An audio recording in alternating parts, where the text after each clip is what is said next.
What's the difference between DALL-E 2 and Photoshop? Hi, I'm Bill Carmody. And the difference between DALL-E 2, which is a visual artificial intelligence platform, and Photoshop is the skill level you need to use them.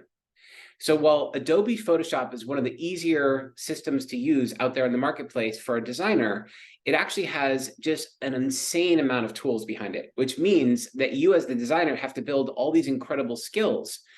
Now, is this going to make the DALL-E 2, is that going to make Adobe Photoshop go away? No, absolutely not. There's always going to be need for expertise and skills like that. But what it does is it levels the playing field. If I know that I can use artificial intelligence to do my design, all I have to do is be very specific about what I want, and I'm typing it in as opposed to pixel pushing.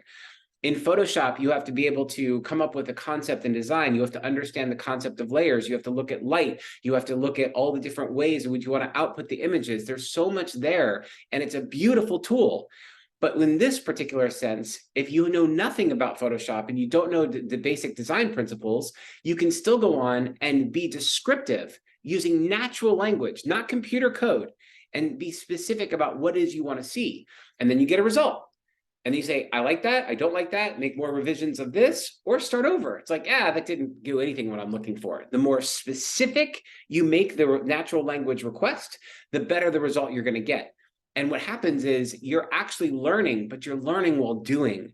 And that's what's beautiful. There's not a huge learning curve with DALL-E, because what it does is it essentially allows you to type in natural language what you want, see a result, and then refine.